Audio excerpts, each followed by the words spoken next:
नमः हरे हराये नमः। हरे कृष्णा जी, आप सबका बहुत बहुत स्वागत है। आज के कार्यक्रम में मंगलाचरण आरंभ करते हैं। ओम नमो भगवते वासुदेवाय। ओम नमो भगवते वासुदेवाय। ओम नमो भगवते वासुदेवाय। ओम अज्ञानतिमिरान्धस्य ज्ञानाञ्जनशलाकया चक्षुरुन्मीलितं येन तस्मै श्रीगुरवे नमः। श्रीचैतन्यमनोऽभीष्टं स्थापितं येन भूतले स्वयं रूपः कदा मह्यं ददाति स्वपदान्तिकम्।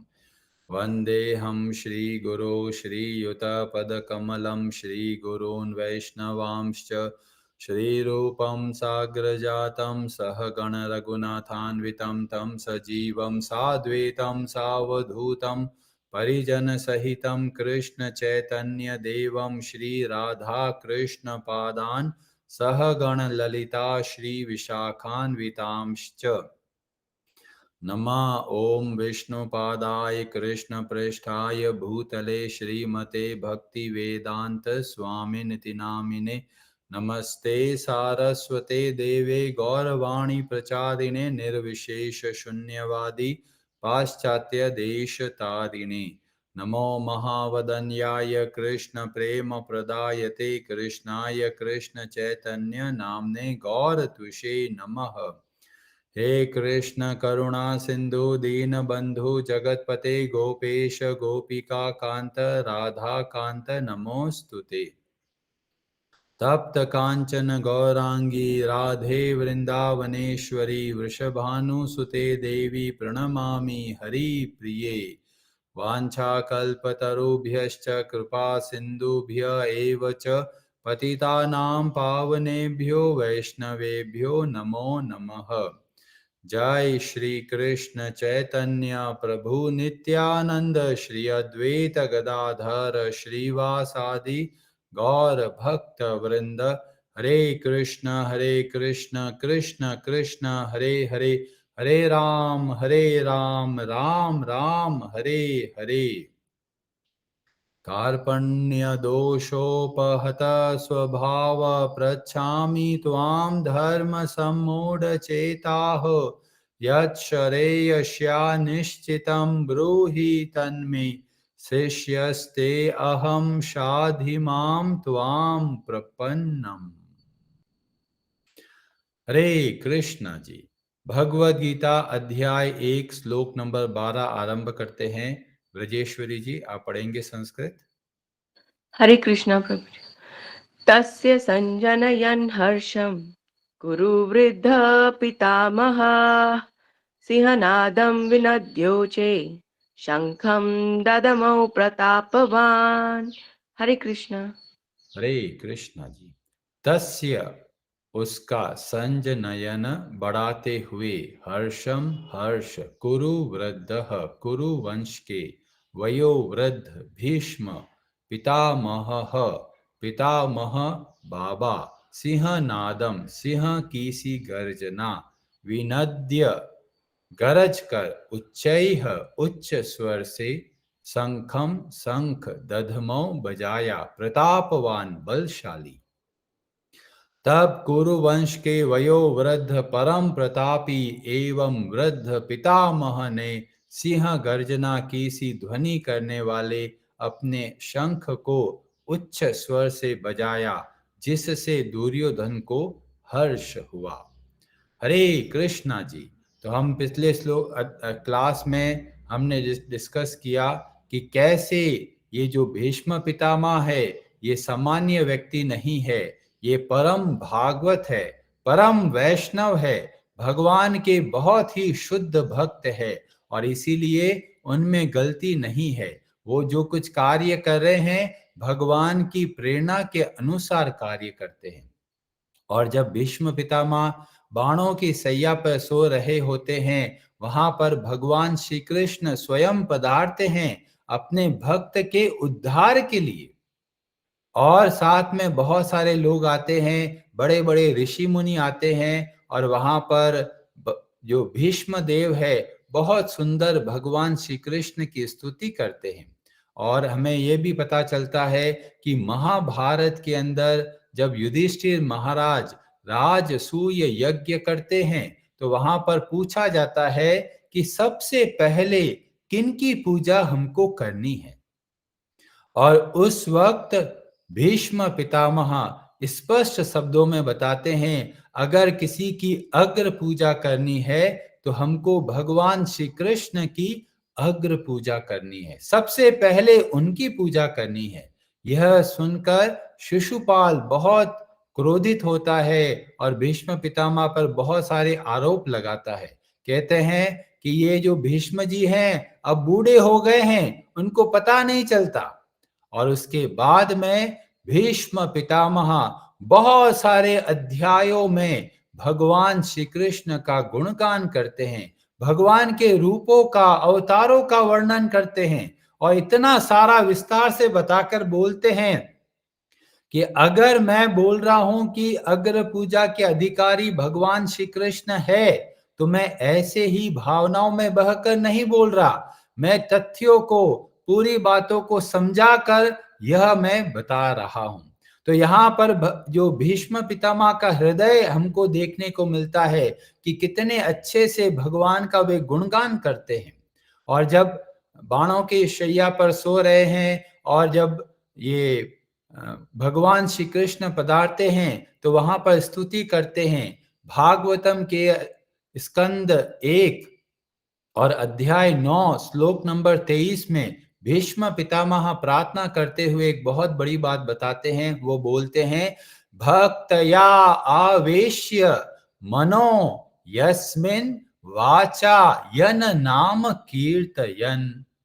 जो कोई भक्त है वो क्या करता है, भक्ति के आवेश में रहता है, सदैव भक्ति के सिद्धांतों का पालन करता है, भगवान के नामों का जप करता है, भगवान का कीर्तन करता है। और जब अंत समय आता है तो क्या होता है, त्यजन कलेवरम। जब वह भक्त अपना शरीर छोड़ता है तो क्या होता है, मुच्यते काम कर्म भीह। वो संसार के बंधनों का त्याग कर पाता है। अब कई लोग तो सोचते हैं कि जी अभी तो बहुत समय है, बुढ़ापे में आके अच्छे से काम करेंगे, भक्ति करेंगे, पर बुढ़ापे में जब आते हैं तब तक हमारा मन अलग अलग चीजों में फंस जाता है और फिर बुढ़ापे में भक्ति करना बहुत कठिन हो जाता है। एक तो बीमारी आ जाती है और ऊपर से इतने सालों से मन को जहां पर लगाया है वही बात बार बार याद आएगी। इसीलिए हमको सावधान किया जाता है कि जितनी कम आयु हो उतने कम आयु से ही हमको भगवान की भक्ति आरंभ करनी है।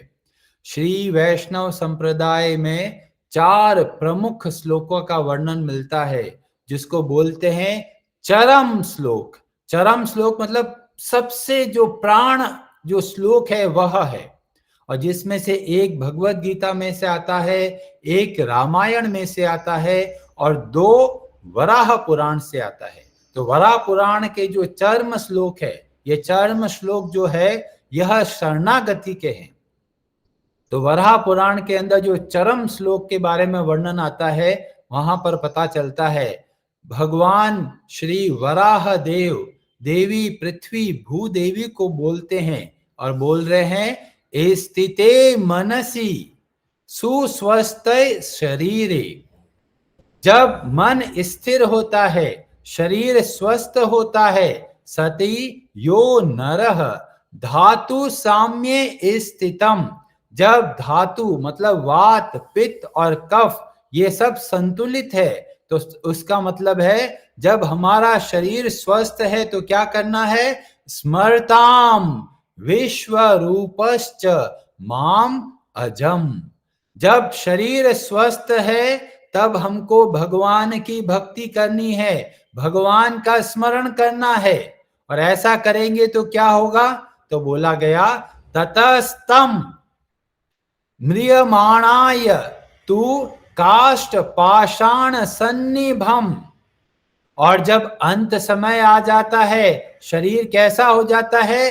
काष्ठ मतलब लकड़ी के टुकड़े की तरह हो जाता है, या पाषाण पत्थर की तरह घिरा हुआ है। मतलब कोई व्यक्ति अगर कोमा में चला जाए या कोई भयंकर बीमारी से ग्रसित हो जाए और भगवान को याद नहीं कर पाए, तो क्या होगा ऐसे व्यक्ति का? तो बोलते हैं अहम स्मरामि मद भक्तम। वो भक्त भले ही भूल गया है, पर मैं उसको नहीं भूलता, मैं उसको याद करता हूं। और नयामि परमाम गतिम, और उसको परम गति प्रदान करता हूं। और इस श्लोक से हमें पता चलता है, जब हम अपनी क्षमता के अनुसार कार्य करते हैं तो भगवान अपनी तरफ से कोई कमी नहीं रखते। शरणागति में दोनों के दोनों चीजों का महत्व है, हमारा खुद का प्रयास और भगवान की कृपा। कई लोग बोलते हैं हम तो शरण में हो गए, अब हमको कुछ नहीं करना है। पर वास्तव में शरण का मतलब है भगवान के बताए हुए विधि विधानों के हिसाब से हमको अपना जीवन चलाना है, भक्ति के नियमों का पालन करना है।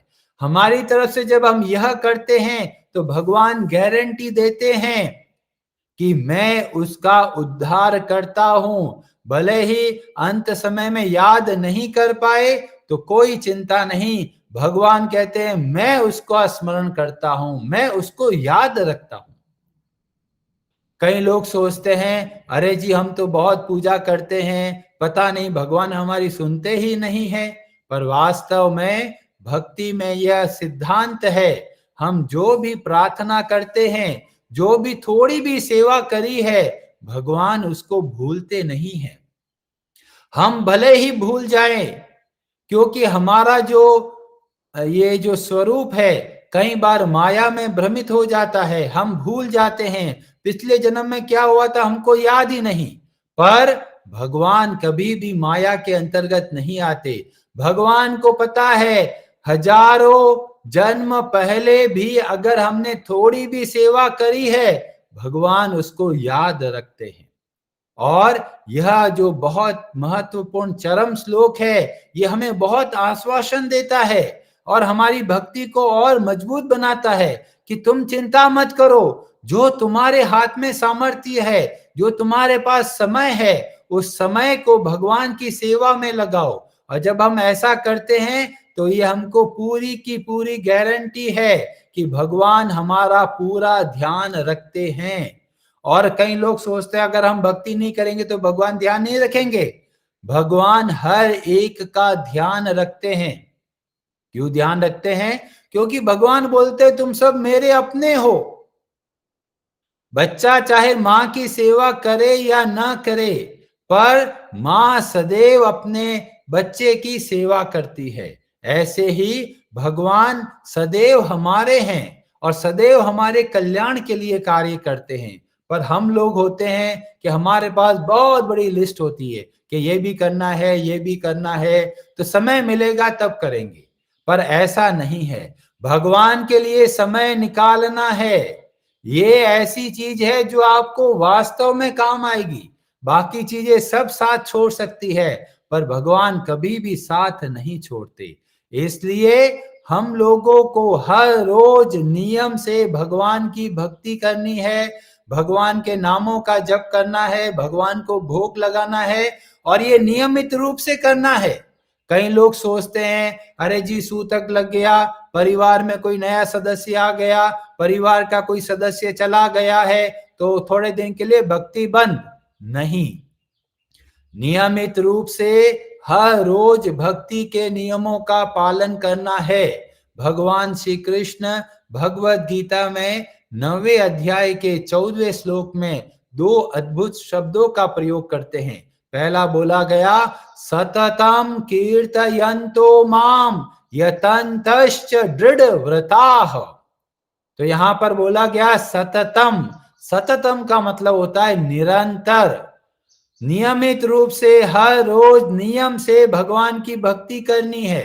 नमस्यन्तश्च माम भक्तया नित्य युक्ता उपासते।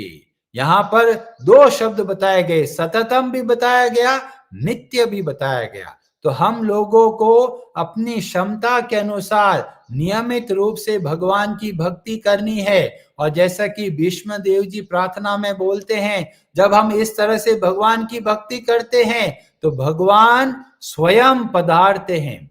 और अगर खुद नहीं पधारते तो भगवान अपने भक्तों को, जो विष्णु दूत के नाम से कहलाते हैं, वे पधारते हैं और वे स्वयं लेके जाते हैं भगवान के धाम को। तो आप निश्चिंत रहिए, आपने जो भी सेवा करी है, जो भी भक्ति के नियमों का पालन किया है, वो कभी भी व्यर्थ नहीं जाएगा। हमको लगता है कि शायद भगवान हमको क्या ध्यान रखेंगे, पर भगवान हर एक का हिसाब किताब रखते हैं, हर एक का ध्यान रखते हैं।